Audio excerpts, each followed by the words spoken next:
ਸਾਰਿਆਂ ਨੂੰ ਪਿਆਰ ਭਰੀ ਸਤਿ ਸ਼੍ਰੀ ਅਕਾਲ। ਪੰਜਾਬੀ ਭਾਸ਼ਾ ਚੈਨਲ 'ਤੇ ਆਪ ਸਭ ਦਾ ਸਵਾਗਤ ਹੈ। ਅੱਜ ਅਸੀਂ 8ਵੀਂ ਜਮਾਤ ਦੀ ਪਾਠ ਪੁਸਤਕ ਮਾਣਕ ਮਾਲਾ ਭਾਗ 3 ਦਾ 7ਵਾਂ ਪਾਠ ਇੱਕ ਨਵੀਂ ਸਵੇਰ ਦੀ ਦਾਸਤਾਨ ਜੋ ਰਜਿੰਦਰ ਕੌਰ ਕਪੂਰ ਜੀ ਦੁਆਰਾ ਲਿਖਿਆ ਗਿਆ ਹੈ। ਇਹ ਅਰੁਣਿਮਾ ਸਿਨਹਾ ਦੀ ਜੀਵਨੀ ਹੈ। ਅਰੁਣਿਮਾ ਸਿਨਹਾ ਕੌਣ ਸੀ? ਅਰੁਣਿਮਾ ਸਿਨਹਾ ਨੇ ਮਾਊਂਟ ਐਵਰੈਸਟ ਤੇ ਚੜ੍ਹ ਕੇ ਉਸਨੂੰ ਫਤਿਹ ਕੀਤਾ ਸੀ। ਭਾਵ ਉਹਨਾਂ ਦਾ ਇੱਕ ਪੈਰ, ਉਹਨਾਂ ਦੀ ਇੱਕ ਲੱਤ ਵੀ ਨਹੀਂ ਸੀ, ਫਿਰ ਵੀ ਉਹਨਾਂ ਨੇ ਮਾਊਂਟ ਐਵਰੈਸਟ ਦੀ ਚੜ੍ਹਾਈ ਨੂੰ ਪੂਰਾ ਕੀਤਾ ਸੀ। ਆਓ ਹੁਣ ਅਸੀਂ ਉਹਨਾਂ ਦੀ ਦਾਸਤਾਨ ਬਾਰੇ ਪੜ੍ਹਦੇ ਹਾਂ। ਇੱਕ ਸ਼ੇਰ ਹੈ, खुदी को कर बुलंद इतना कि हर तकदीर से पहले खुदा बंदे से खुद पूछे बता तेरी रजा क्या है। ਅੱਜ ਦੀ ਰੁਝੇਵੇਂ ਭਰੀ ਜ਼ਿੰਦਗੀ ਵਿੱਚ ਲੋਕਾਂ ਨੂੰ ਕਈ ਤਰ੍ਹਾਂ ਦੀਆਂ ਮੁਸੀਬਤਾਂ ਦਾ ਸਾਹਮਣਾ ਕਰਨਾ ਪੈਂਦਾ ਹੈ। ਇਹ ਮੁਸੀਬਤਾਂ ਵਿੱਚੋਂ ਹੀ ਨਿਕਲੀ ਸੀ ਅਰੁਣਿਮਾ ਸਿਨਹਾ। ਕਿ ਇਸ ਸ਼ੇਰ ਦਾ ਮਤਲਬ ਇਹ ਹੈ ਕਿ ਇਸ ਤਰੀਕੇ ਦਾ ਕੰਮ ਕਰ ਕਿ ਖੁਦਾ ਵੀ तेनू पूछे कि तू की चाहना है, मतलब तुम क्या चाहते हो, आपकी मर्जी से सब काम हो। ਅੱਜ ਦੀ ਰੁਝੇਵੇਂ ਭਰੀ ਜ਼ਿੰਦਗੀ ਵਿੱਚ ਲੋਕਾਂ ਨੂੰ ਕਈ ਤਰ੍ਹਾਂ ਦੀਆਂ ਮੁਸੀਬਤਾਂ ਦਾ ਸਾਹਮਣਾ ਕਰਨਾ ਪੈਂਦਾ ਹੈ। ਇਹ ਮੁਸੀਬਤਾਂ ਸਰੀਰਕ ਅਤੇ ਮਾਨਸਿਕ ਦੋਵੇਂ ਤਰ੍ਹਾਂ ਦੀਆਂ ਹੁੰਦੀਆਂ ਹਨ। और मतलब हमें शारीरिक भी कोई मुसीबत हम पे आ सकती है और मानसिक भी मुसीबत आ सकती है, जिससे हमारा किसी काम मतलब दिमाग काम नहीं करता, जैसे किसी को बहुत टेंशन या कुछ भी ऐसी बहुत सारी मुसीबतें हमें लग सकती। पर ਸਰੀਰਿਕ ਵਿਪਤਾ ਕਾਰਨ ਮਨੁੱਖ ਲਈ ਜ਼ਿੰਦਗੀ ਜਿਉਣਾ ਹੋਰ ਵੀ ਮੁਸ਼ਕਿਲ ਕਾਰਜ ਬਣ ਜਾਂਦਾ। ਮਾਨਸਿਕ ਮੁਸੀਬਤ ਵਿੱਚੋਂ ਤਾਂ ਨਿਕਲਿਆ ਜਾ ਸਕਦਾ ਹੈ, ਪਰ ਜੇਕਰ ਸਰੀਰਿਕ ਸਾਨੂੰ ਕੋਈ ਮੁਸੀਬਤ ਆ ਜਾਏ, ਸਾਡੀ ਅੱਖ ਨਾ ਕੰਮ ਕਰੇ, ਹੱਥ ਨਾ ਕੰਮ ਕਰਨ, ਸਾਡੇ ਪੈਰ ਨਾ ਕੰਮ ਕਰਨ, ਸਾਨੂੰ ਸੁਣੇ ਨਾ, ਅਸੀਂ ਬੋਲ ਨਾ ਸਕੀਏ, ਤਾਂ हमारे लिए फिर जीना बहुत मुश्किल हो जाता है। और जिस समाज में हम रहते हैं वहाँ पे भी हमें लोगों की ऐसी बातों का शिकार होना पड़ता है, बहुत कुछ सुनने को मिल जाता है। कुछ लोग ਤਾਂ ਇਸ ਵਿਪਤਾ ਅੱਗੇ ਹਾਰ ਮੰਨ ਜਾਂਦੇ ਨੇ, ਪਰ ਕੁਝ ਅਜਿਹੇ ਵੀ ਹੁੰਦੇ ਹਨ ਜੋ ਇਸ ਸਰੀਰਕ ਕਮੀ ਕਮਜ਼ੋਰੀ ਦਾ ਡਟ ਕੇ ਮੁਕਾਬਲਾ ਕਰਦੇ ਹਨ ਅਤੇ ਇਸ ਉੱਤੇ ਜਿੱਤ ਪ੍ਰਾਪਤ ਕਰਕੇ ਹੀ ਛੱਡਦੇ ਹਨ। ਐਸੇ ਲੋਕ ਹੀ ਖੁਦੀ ਨੂੰ ਬੁਲੰਦ ਕਰਦੇ ਹਨ। ਹਿਮਾਲਾ ਪਰਬਤ ਦੇ ਸਭ ਤੋਂ ਉੱਚੇ ਸਿਖਰ ਮਾਊਂਟ ਐਵਰੈਸਟ 'ਤੇ ਆਪਣੀ ਜਿੱਤ ਦਾ ਝੰਡਾ ਫਹਿਰਾਉਣ ਵਾਲੀ ਅਰੁਣਿਮਾ ਸਿਨਹਾ ਆਪਣੇ ਜਨੂੰਨ ਨੂੰ ਐਵਰੈਸਟ ਤੋਂ ਉੱਚਾ ਮੰਨਦੀ ਹੈ। ਇਹ ਉਸ ਦਾ ਜਨੂੰਨ ਹੀ ਸੀ ਜਿੱਥੇ ਖੱਬੀ ਲੱਤ मतलब उनकी लेफ्ट जो उनकी लैग थी, लत मतलब उनकी जो टांग थी, ਦੇ ਨਾ ਹੁੰਦਿਆਂ ਹੋਇਆਂ ਵੀ ਉਸਨੇ ਐਵਰੈਸਟ ਦੀ ਉਚਾਈ ਤੱਕ ਪੁੱਜਣ मतलब पहुँचने में सफलता प्राप्त ਕਰੀ। ਅਰੁਣਿਮਾ ਸਿਨਹਾ ਦਾ ਜਨਮ 1988 ਵਿੱਚ ਉੱਤਰ ਪ੍ਰਦੇਸ਼ ਵਿੱਚ ਹੋਇਆ। ਲੋਕ ਉਸਨੂੰ ਸੋਨੂ ਦੇ ਨਾਂ ਨਾਲ ਹੀ ਜਾਣਦੇ ਹਨ। ਉਹਨਾਂ ਦਾ ਨਾਮ ਸੀ ਅਰੁਣਿਮਾ ਸਿਨਹਾ, ਪਰ ਉਸਨੂੰ ਲੋਕ ਸੋਨੂ ਦੇ ਨਾਂ ਨਾਲ ਵੀ ਜਾਣਦੇ ਸਨ। ਅੱਗੇ ਦੇਖੋ, ਉਹਨਾਂ ਦੇ ਪਿਤਾ ਜੀ ਫੌਜ ਵਿੱਚ ਨੌਕਰੀ ਕਰਦੇ ਸਨ, ਪਰ ਜਦੋਂ 4 ਵਰ੍ਹਿਆਂ ਮਤਲਬ ਸਾਲ ਦੀ ਹੀ ਸੀ ਤਾਂ ਉਸਦੇ ਪਿਤਾ ਜੀ ਦਾ ਦੇਹਾਂਤ ਹੋ ਗਿਆ। ਪਿਤਾ ਜੀ ਦੇ ਦੇਹਾਂਤ ਮਗਰੋਂ ਅਰੁਣਿਮਾ ਦਾ ਪਰਿਵਾਰ ਅੰਬੇਡਕਰ ਨਗਰ ਆ ਕੇ ਰਹਿਣ ਲੱਗਾ। ਉੱਥੇ ਉਸਦੀ ਮਾਂ ਨੂੰ ਸਿਹਤ ਵਿਭਾਗ ਵਿੱਚ ਨੌਕਰੀ ਮਿਲ ਗਈ। ਅਰੁਣਿਮਾ ਨੂੰ ਪੜ੍ਹਨ ਲਈ ਸਕੂਲ ਭੇਜਿਆ ਗਿਆ, ਪਰ ਉਸਦਾ ਮਨ ਪੜ੍ਹਾਈ ਨਾਲੋਂ ਵਧੇਰੇ ਖੇਡਾਂ ਵਿੱਚ ਲੱਗਦਾ ਸੀ। ਸਕੂਲੀ ਪੱਧਰ 'ਤੇ ਉਸਨੇ ਫੁੱਟਬਾਲ ਅਤੇ ਵਾਲੀਬਾਲ ਖੇਡਣਾ ਸ਼ੁਰੂ ਕੀਤਾ ਅਤੇ ਖੇਡਦੇ ਇੱਕ ਚੰਗੀ ਖਿਡਾਰਨ ਬਣ ਗਈ। ਇੰਟਰ ਕਰਨ ਮਗਰੋਂ ਉਸਨੇ LLB ਕੀਤੀ, ਪਰ ਉਸਦੇ ਦਿਲ ਵਿੱਚ ਖੇਡਾਂ ਪ੍ਰਤੀ ਜਨੂੰਨ ਵਧੇਰੇ ਸੀ। ਆਪਣੇ ਆਲੇ ਦੁਆਲੇ ਦੇ ਕਈ ਜ਼ਿਲ੍ਹਿਆਂ ਵਿੱਚ ਉਸਨੇ ਵਾਲੀਬਾਲ ਅਤੇ ਫੁੱਟਬਾਲ ਦੇ ਮੈਚ ਖੇਡੇ ਅਤੇ ਕਈ ਇਨਾਮ ਪ੍ਰਾਪਤ ਕੀਤੇ। ਖੇਡਾਂ ਪ੍ਰਤੀ ਉਸਨੇ ਇਸ ਜਨੂੰਨ ਨੇ ਕੇਵਲ ਜ਼ਿਲ੍ਹਾ ਪੱਧਰ ਤੱਕ ਹੀ ਨਹੀਂ, ਸਗੋਂ ਰਾਸ਼ਟਰੀ ਪੱਧਰ ਤੱਕ ਵੀ ਜਾ ਪਹੁੰਚਿਆ। ਫਿਰ ਕੀ ਹੁੰਦਾ ਹੈ, 11 ਅਪ੍ਰੈਲ 2011 ਦੀ ਰਾਤ ਉਸ ਨੂੰ ਕਦੇ ਵੀ ਨਹੀਂ ਭੁੱਲ ਸਕਦੀ। ਜਦੋਂ ਉਹ ਰੇਲ ਗੱਡੀ ਵਿੱਚ ਸਫ਼ਰ ਕਰ ਰਹੀ ਸੀ ਤਾਂ ਕੁਝ ਸ਼ਰਾਰਤੀ ਮੁੰਡਿਆਂ ਨੇ ਉਸਦੇ ਗਲ ਵਿੱਚ ਪਈ ਸੋਨੇ ਦੀ ਜੰਜੀਰ 'ਤੇ ਹੱਥ ਮਾਰਿਆ, ਪਰ ਜੰਜੀਰ ਦੀ ਥਾਂ ਉਸਦੀ ਕਮੀਜ਼ ਦਾ ਕਾਲਰ ਉਹਨਾਂ ਦੇ ਹੱਥ ਵਿੱਚ ਆ ਗਿਆ। ਉਹਨਾਂ ਨੇ ਉਸਨੂੰ ਕਾਲਰ ਤੋਂ ਖਿੱਚ ਕੇ ਚਲਦੀ ਗੱਡੀ ਤੋਂ ਥੱਲੇ ਸੁੱਟ ਦਿੱਤਾ। ਡਿੱਗਣ ਮਗਰੋਂ ਉਹ ਬੇਹੋਸ਼ ਹੋ ਗਈ। ਜਦੋਂ ਉਸਨੂੰ ਹੋਸ਼ ਆਈ ਤਾਂ ਉਸਦੀ ਖੱਬੀ ਲੱਤ ਟੁੱਟ ਚੁੱਕੀ ਸੀ। ਜੋ ਉਨकी लेफ्ट बाईं जो उनकी टांग थी वो टूट चुकी थी ਤੇ ਉਹ ਰੇਲ ਦੀ ਪਟੜੀ ਦੇ ਕਿਨਾਰੇ ਪਈ ਸੀ। ਸਵੇਰੇ ਉਸਨੂੰ ਹਸਪਤਾਲ ਪਹੁੰਚਾਇਆ ਗਿਆ, ਜਿੱਥੇ ਉਸਨੂੰ ਬਚਾਉਣ ਖਾਤਰ ਡਾਕਟਰਾਂ ਨੂੰ ਦੂਸਰੀ ਖੱਬੀ ਲੱਤ ਕੱਟਣੀ ਪਈ। ਉਸਦੀ ਖੱਬੀ ਲੱਤ ਕੱਟਣੀ ਪਈ। ਇੱਕ ਪਲ ਲਈ ਤਾਂ ਉਸਦੀ ਅੱਖਾਂ ਦੇ ਸਾਹਮਣੇ ਹਨੇਰਾ ਛਾ ਗਿਆ, ਪਰ ਆਪਣੀ ਭੈਣ ਦੇ ਜੀਜੇ ਦੇ ਹੌਸਲਾ ਦੇਣ 'ਤੇ ਹਸਪਤਾਲ ਵਿੱਚ ਪਈ ਉਹ ਸੋਚਣ ਲੱਗੀ ਕਿ ਕੋਈ ਅਜਿਹਾ ਕੰਮ ਕਰੇਗੀ ਜਿਸ ਨਾਲ ਉਹ ਸਿਰ ਉੱਚਾ ਕਰਕੇ ਜੀ ਸਕੇ ਅਤੇ ਆਪਣੇ ਮਾਪਿਆਂ ਦਾ ਮਤਲਬ ਆਪਣੇ ਮਾਂ-ਬਾਪ ਦਾ ਨਾਂ ਵੀ ਰੋਸ਼ਨ ਕਰ ਸਕੇ। ਇੱਕ ਦਿਨ ਉਸਨੇ ਅਖਬਾਰ ਵਿੱਚ ਮਾਊਂਟ ਐਵਰੈਸਟ ਬਾਰੇ ਪੜ੍ਹਿਆ ਅਤੇ ਉਸਨੇ ਮਨ ਹੀ ਮਨ ਇਸ ਚੋਟੀ 'ਤੇ ਚੜ੍ਹਨ ਦਾ ਨਿਸ਼ਚਾ ਕਰ ਲਿਆ।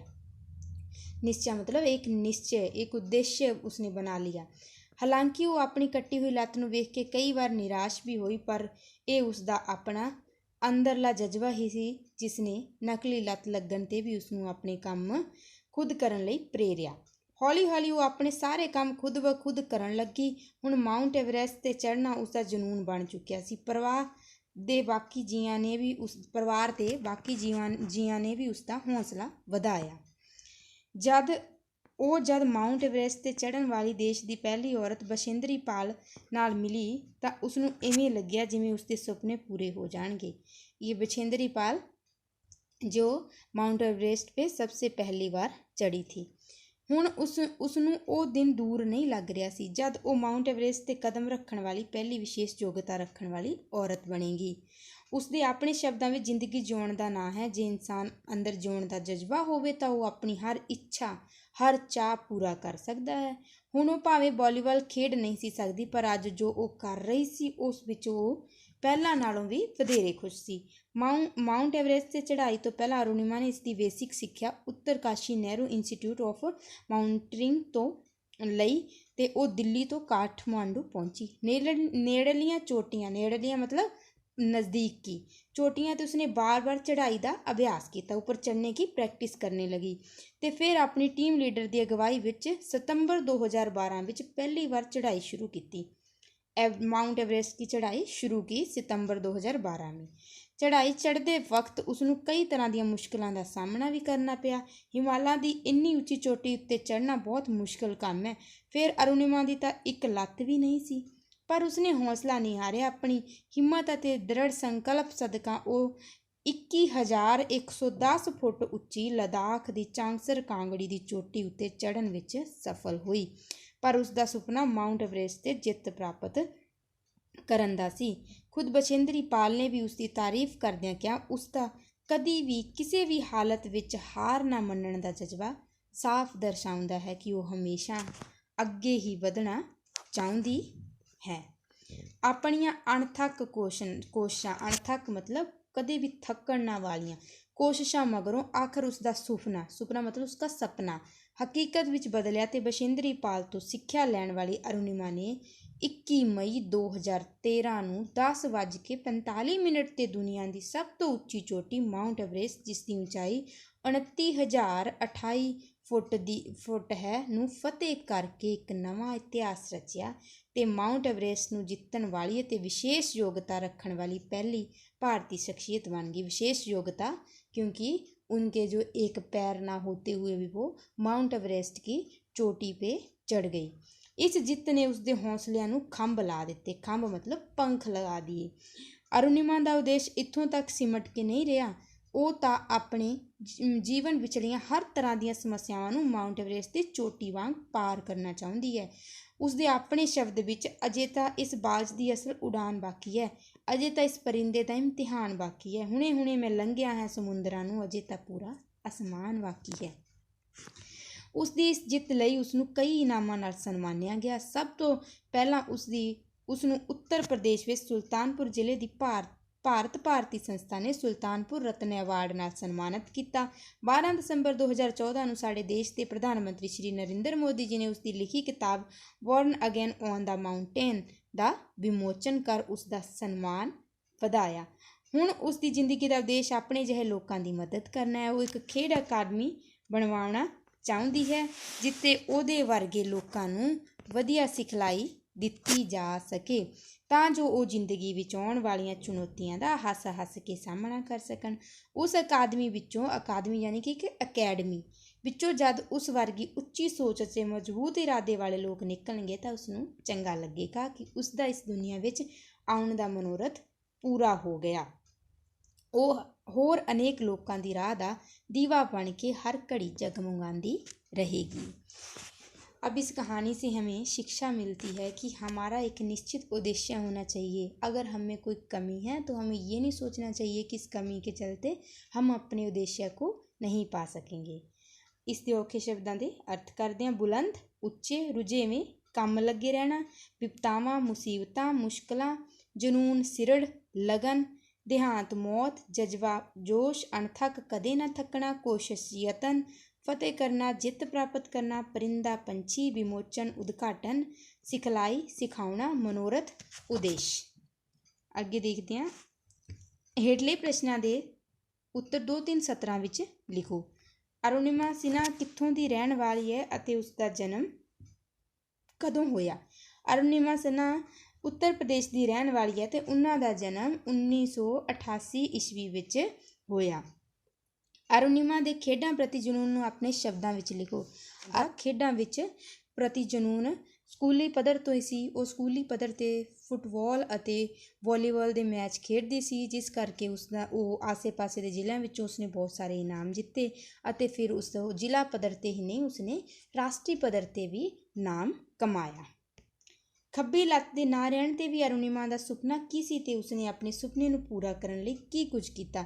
ਖੱਬੀ ਲੱਤ 'ਤੇ ਨਾ ਹੋਣ ਦੇ ਬਾਵਜੂਦ ਵੀ ਅਰੁਣਿਮਾ ਦਾ ਸੁਪਨਾ ਸੀ ਐਵਰੈਸਟ ਦੇ ਉੱਤੇ ਚੜ੍ਹਨਾ, ਐਵਰੈਸਟ ਨੂੰ ਫਤਿਹ ਕਰਨਾ, ਅਤੇ ਉਸਨੇ ਆਪਣਾ ਇਹ ਸੁਪਨਾ ਆਪਣੀ ਲੀਡਰ ਵਿਸ਼ੇਂਦਰੀ ਪਾਲ ਦੇ ਹੇਠ ਪੂਰਾ ਕਰ ਵਿਖਾਇਆ ਅਤੇ ਅਖੀਰ ਉਸਨੇ ਸਤੰਬਰ 2012 ਵਿੱਚ ਐਵਰੈਸਟ 'ਤੇ ਚੜ੍ਹਨਾ ਸ਼ੁਰੂ ਕੀਤਾ ਅਤੇ ਫਿਰ ਉਸਨੇ ਬਹੁਤ ਸਾਰੀਆਂ ਮੁਸੀਬਤਾਂ ਨੂੰ ਪਿੱਛੇ ਛੱਡਦੀ ਹੋਈ, ਉਹਨਾਂ ਅਣਥੱਕ ਕੋਸ਼ਿਸ਼ਾਂ ਕਰਦੀ ਹੋਈ 21 ਮਈ 2013 ਨੂੰ 10:45 'ਤੇ ਉਸਨੇ ਮਾਊਂਟ ਐਵਰੈਸਟ ਦੀ ਚੜ੍ਹਾਈ ਨੂੰ ਪੂਰਾ ਕਰ ਲਿਆ। ਅਰੁਣਿਮਾ ਸਿਨਹਾ ਦੇ ਹੌਸਲੇ ਦੀ ਤਾਰੀਫ ਕਰਦਿਆਂ ਵਿਸ਼ੇਂਦਰੀ ਪਾਲ ਨੇ ਕੀ ਕਿਹਾ? ਤਾਂ ਵਿਸ਼ੇਂਦਰੀ ਪਾਲ ਨੇ ਕਿਹਾ ਕਿ ਉਸਦਾ ਕਦੇ ਵੀ ਕਿਸੇ ਵੀ ਹਾਲਤ ਵਿੱਚ ਹਾਰ ਨਾ ਮੰਨਣ ਦਾ ਜਜ਼ਬਾ ਦਰਸਾਉਂਦਾ ਹੈ ਕਿ ਉਹ ਆਪਣੀ ਜ਼ਿੰਦਗੀ ਵਿੱਚ ਬਹੁਤ ਅੱਗੇ ਵਧਣਾ ਚਾਹੁੰਦੀ ਹੈ। ਅਰੁਣਿਮਾ ਸਿਨਹਾ ਨੇ ਕਦੋਂ ਅਤੇ ਕਿਹੜਾ ਨਵਾਂ ਇਤਿਹਾਸ ਰਚਿਆ? ਅਰੁਣਿਮਾ ਸਿਨਹਾ ਨੇ 21 ਮਈ 2013 ਨੂੰ ਮਾਊਂਟ ਐਵਰੈਸਟ ਨੂੰ ਫਤਿਹ ਕਰਕੇ ਇੱਕ ਨਵਾਂ ਇਤਿਹਾਸ ਸਿਰਜਿਆ। ਅਰੁਣਿਮਾ ਸਿਨਹਾ ਅਨੁਸਾਰ ਉਸਦੀ ਜ਼ਿੰਦਗੀ ਦਾ ਮਨੋਰਥ ਕੀ ਹੈ ਅਤੇ ਉਹ ਉਸਨੂੰ ਕਿਵੇਂ ਪੂਰਾ ਕਰਨਾ ਚਾਹੁੰਦੀ ਹੈ? ਉਸਦੀ ਜ਼ਿੰਦਗੀ ਦਾ ਮਨੋਰਥ ਹੈ ਕਿ ਉਹ ਆਪਣੇ ਵਰਗੇ ਲੋਕਾਂ ਨੂੰ ਅੱਗੇ ਵਧਾਵੇ। ਤਾਂ ਉਸਨੇ ਇੱਕ ਅਕਾਡਮੀ ਖੋਲ੍ਹਣਾ ਚਾਹੁੰਦੀ ਹੈ ਜਿਸ ਵਿੱਚ ਉਸਦੇ ਵਰਗੇ ਲੋਕ ਉੱਥੋਂ ਸਿਖਲਾਈ ਲੈਣ ਅਤੇ ਆਪਣੀਆਂ ਜੀਵਨ ਦੀਆਂ ਚੁਣੌਤੀਆਂ ਨੂੰ ਪਿੱਛੇ ਛੱਡ ਕੇ ਉਹਨਾਂ ਦਾ ਸਾਹਮਣਾ ਕਰਕੇ ਅੱਗੇ ਵਧਣ। ਅੱਗੇ ਦੇਖਦੇ ਹਾਂ। ਦਿੱਤੇ ਗਏ ਸ਼ਬਦਾਂ ਨਾਲ ਉਹਨਾਂ ਹੇਠ ਦਿੱਤੇ ਵਾਕਾਂ ਦੀਆਂ ਖਾਲੀ ਥਾਵਾਂ ਭਰੋ। ਉੱਪਰ ਸ਼ਬਦ ਦਿੱਤੇ ਗਏ ਹਨ ਅਤੇ ਅਸੀਂ ਇਸ ਦੀਆਂ ਖਾਲੀ ਥਾਵਾਂ ਭਰਨੀਆਂ ਹਨ। ਅੱਜ ਦੀ ਰੁਝੇਵੇਂ ਭਰੀ ਜ਼ਿੰਦਗੀ ਵਿੱਚ ਲੋਕਾਂ ਨੂੰ ਕਈ ਤਰ੍ਹਾਂ ਦੀਆਂ ਡੈਸ਼ ਦਾ ਸਾਹਮਣਾ ਕਰਨਾ ਪੈਂਦਾ ਹੈ। ਤਾਂ ਲੋਕਾਂ ਨੂੰ ਵਿਪਤਾਵਾਂ ਦਾ ਸਾਹਮਣਾ ਕਰਨਾ ਪੈਂਦਾ ਹੈ। ਵਿਪਤਾਵਾਂ ਮਤਲਬ ਮੁਸੀਬਤਾਂ। ਅਰੁਣਿਮਾ ਨੂੰ ਲੋਕ ਡੈਸ਼ ਦੇ ਨਾਂ ਨਾਲ ਵੀ ਜਾਣਦੇ ਹਨ। ਤਾਂ ਅਰੁਣਿਮਾ ਨੂੰ ਲੋਕ ਸੋਨੂ ਨਾਂ ਨਾਲ ਵੀ ਜਾਣਦੇ ਹਨ। ਅਰੁਣਿਮਾ ਦੇ ਪਿਤਾ ਜੀ ਡੈਸ਼ ਵਿੱਚ ਸਨ ਅਤੇ ਮਾਤਾ ਜੀ ਡੈਸ਼ ਵਿੱਚ ਕੰਮ ਕਰਦੇ ਸਨ। ਤਾਂ ਅਰੁਣਿਮਾ ਦੇ ਜੋ ਪਿਤਾ ਜੀ ਸਨ ਉਹ ਫੌਜ ਵਿੱਚ ਕੰਮ ਕਰਦੇ ਸਨ ਅਤੇ ਉਹਨਾਂ ਦੇ ਜੋ ਮਾਤਾ ਜੀ ਸਨ, ਮਾਤਾ ਜੀ ਸਿਹਤ ਵਿਭਾਗ ਵਿੱਚ ਕੰਮ ਕਰਦੇ ਸਨ। ਡੈਸ਼ ਫੁੱਟ ਉੱਚੀ ਲੱਦਾਖ ਦੀ ਚਾਂਗਸਰ ਕਾਂਗੜੀ ਦੀ ਚੋਟੀ 'ਤੇ ਜਿੱਤ ਹਾਸਲ ਕੀਤੀ। 21,110 ਫੁੱਟ ਉੱਚੀ ਮਾਊਂਟ ਐਵਰੈਸਟ 'ਤੇ ਚੜ੍ਹਾਈ ਕਰਨ ਵਾਲੀ ਦੇਸ਼ ਦੀ ਪਹਿਲੀ ਔਰਤ ਡੈਸ਼ ਸੀ। ਤਾਂ ਕੌਣ ਸੀ? ਵਿਸ਼ੇਂਦਰੀ ਪਾਲ, ਜੋ ਪਹਿਲੀ ਔਰਤ ਸੀ ਜਿਸ ਨੇ ਮਾਊਂਟ ਐਵਰੈਸਟ ਨੂੰ ਫਤਿਹ ਕੀਤਾ ਸੀ। ਅੱਗੇ ਦੇਖਦੇ ਹਾਂ। ਇੱਥੇ ਇਹਨਾਂ ਨੇ ਕੁਝ ਸ਼ਬਦ ਦਿੱਤੇ ਹਨ ਤਾਂ ਇਹਨਾਂ ਦਾ ਮਿਲਾਨ ਕਰਨਾ ਹੈ। ਦੂਸਰੇ ਲੋਕਾਂ ਦਾ ਭਲਾ ਕਰਨ ਵਾਲਾ। ਤਾਂ ਜੋ ਦੂਸਰੇ ਲੋਕਾਂ ਦਾ ਭਲਾ ਕਰਨ ਵਾਲਾ ਹੁੰਦਾ ਉਹ ਕੌਣ ਹੁੰਦਾ? ਪਰਉਪਕਾਰੀ। ਇਹਨਾਂ ਸ਼ਬਦਾਂ ਨੂੰ ਤੁਸੀਂ ਯਾਦ ਕਰਨਾ ਹੈ ਕਿ ਬਹੁਤੇ ਸ਼ਬਦਾਂ ਦੀ ਥਾਂ ਤੁਸੀਂ ਇੱਕ ਸ਼ਬਦ ਵੀ ਲਿਖ ਸਕਦੇ ਹੋ। ਕਦੇ ਵੀ ਨਾ ਥੱਕਣ ਵਾਲਾ, ਅਣਥੱਕ। ਆਪਣੇ ਨਾਲ ਬੀਤੀ, ਆਪ ਬੀਤੀ। ਆਪ ਬੀਤੀ ਵੀ ਲਿਖ ਸਕਦੇ ਹਾਂ ਅਤੇ ਹੱਡ ਬੀਤੀ ਵੀ ਲਿਖ ਸਕਦੇ ਹਾਂ। ਹੱਡ ਬੀਤੀ ਮਤਲਬ ਆਪਣੇ ਨਾਲ ਬੀਤੀ। ਜੋ ਕਦੇ ਵੀ ਨਾ ਮਰੇ, ਅਮਰ। ਜਿਸ ਨੂੰ ਜਿੱਤਿਆ ਨਾ ਜਾ ਸਕੇ, ਅਜਿੱਤ। ਚੰਗੇ ਆਚਰਣ ਵਾਲਾ, ਸਦਾਚਾਰੀ। ਅੱਗੇ ਦੇਖੋ, ਹੇਠ ਦਿੱਤੇ ਗਏ ਬਹੁਤੇ ਸ਼ਬਦਾਂ ਦੀ ਥਾਂ ਇੱਕ ਸ਼ਬਦ ਲਿਖੋ। ਜਿਸ ਤਰੀਕੇ ਨਾਲ ਆਪਾਂ ਉੱਤੇ ਪੜ੍ਹੇ ਸੀ ਉਸੇ ਤਰ੍ਹਾਂ ਅਸੀਂ ਇੱਥੇ ਲਿਖਣਾ ਹੈ। ਇਤਿਹਾਸ ਲਿਖਣ ਵਾਲਾ, ਤਾਂ ਇਤਿਹਾਸ ਲਿਖਣ ਵਾਲਾ ਹੋਏਗਾ ਇਤਿਹਾਸਕਾਰ। ਇਤਿਹਾਸ ਕੌਣ ਲਿਖੇਗਾ? ਇਤਿਹਾਸਕਾਰ। ਬਹੁਤੀਆਂ ਗੱਲਾਂ ਕਰਨ ਵਾਲਾ, ਤਾਂ ਬਹੁਤੀਆਂ ਗੱਲਾਂ ਕਰਨ ਵਾਲੇ ਨੂੰ ਕਿਹਾ ਜਾਂਦਾ ਹੈ ਗਾਲੜੀ, ਕਿ ਜਿਹੜਾ ਬਹੁਤ ਸਾਰੀਆਂ ਗੱਲਾਂ ਕਰੇ। ਦੂਜਿਆਂ ਉੱਤੇ ਜ਼ੁਲਮ ਕਰਨ ਵਾਲਾ, ਤਾਂ ਦੂਜਿਆਂ ਉੱਤੇ ਜਿਹੜਾ ਜ਼ੁਲਮ ਕਰੂਗਾ ਉਸ ਨੂੰ ਕਿਹਾ ਜਾਂਦਾ ਹੈ ਜ਼ਾਲਮ। ਸਭ ਨੂੰ ਪਿਆਰਾ ਲੱਗਣ ਵਾਲਾ, ਜਿਹੜਾ ਸਭ ਨੂੰ ਪਿਆਰਾ ਲੱਗੇ ਉਸ ਨੂੰ ਕਿਹਾ ਜਾਂਦਾ ਹੈ ਹਰਮਨ ਪਿਆਰਾ, ਜੋ ਹਰ ਮਨ ਨੂੰ ਪਿਆਰਾ ਲੱਗੇ। ਫਿਰ ਅੱਗੇ ਮਾਸ ਨਾ ਖਾਣ ਵਾਲਾ, ਤਾਂ ਮਾਸ ਨਾ ਖਾਣ ਵਾਲਾ ਹੈ ਸ਼ਾਕਾਹਾਰੀ। ਇਸ ਤਰੀਕੇ ਨਾਲ ਤੁਸੀਂ ਇਹਨਾਂ ਸ਼ਬਦਾਂ ਨੂੰ ਲਿਖਣਾ ਹੈ। ਅੱਗੇ ਦੇਖੋ, ਹੇਠਾਂ ਦਿੱਤੇ ਗਏ ਮੁਹਾਵਰਿਆਂ ਦੀ ਵਾਕਾਂ ਵਿੱਚ ਵਰਤੋਂ ਕਰੋ। ਤਾਂ ਅੱਗਾਂ ਅੱਗੇ ਹਨੇਰਾ ਛਾ ਜਾਣਾ, ਤਾਂ ਕਿਸੇ ਚੀਜ਼ ਦੀ ਸੂਝ ਬੁਝ ਨਾ ਰਹਿਣੀ, ਇੱਕਦਮ ਡਰ ਜਾਣਾ। ਸ਼ੇਰ ਨੂੰ ਜੰਗਲ ਵਿੱਚੋਂ ਲੰਘਦਾ ਵੇਖ ਕੇ ਮੇਰੀਆਂ ਅੱਖਾਂ ਅੱਗੇ ਹਨੇਰਾ ਛਾ ਗਿਆ। ਹੱਥ ਪੈਰ ਮਾਰਨਾ, ਬਚਣ ਲਈ ਯਤਨ ਕਰਨਾ, ਤਾਂ ਪਾਣੀ ਵਿੱਚ ਡੁੱਬਦੇ ਹੋਏ ਇਨਸਾਨ ਨੇ ਬਚਣ ਲਈ ਬਹੁਤ ਹੱਥ ਪੈਰ ਮਾਰੇ। ਪੈਰ ਜ਼ਮੀਨ 'ਤੇ ਨਾ ਲੱਗਣਾ, ਬਹੁਤ ਜ਼ਿਆਦਾ ਖੁਸ਼ ਹੋਣਾ। ਪਾਸ ਹੋਣ ਦੀ ਖੁਸ਼ੀ ਵਿੱਚ ਉਸਦੇ ਪੈਰ ਜ਼ਮੀਨ 'ਤੇ ਨਹੀਂ ਲੱਗ ਰਹੇ। ਸਾਹ ਵਿੱਚ ਸਾਹ ਆਉਣਾ, ਤਾਂ ਕਿਸੇ ਮੁਸੀਬਤ 'ਚੋਂ ਛੁਟਕਾਰਾ ਮਿਲ ਜਾਣਾ। ਤਾਂ ਘਰ ਵੇਖਦਿਆਂ ਸਾਰ ਹੀ ਮੇਰੇ ਸਾਹ ਵਿੱਚ ਸਾਹ ਆਇਆ। ਸੋਲੇ ਗਾਉਣਾ, ਤਾਂ ਬਹੁਤ ਖੁਸ਼ੀਆਂ ਮਨਾਉਣਾ। ਖੁਸ਼ੀਆਂ ਦੇ ਵਿੱਚ ਉਹ ਖੁਸ਼ੀ ਉਹ ਪਾਸ ਹੋਣ ਦੀ ਖੁਸ਼ੀ ਵਿੱਚ ਉਹ ਘਰ ਸੋਲੇ ਗਾਉਂਦਾ ਹੋਇਆ ਗਿਆ। ਇਸੇ ਤਰੀਕੇ ਨਾਲ ਅਸੀਂ ਇਹਨਾਂ ਦੇ प्रश्न उत्तर करने हैं।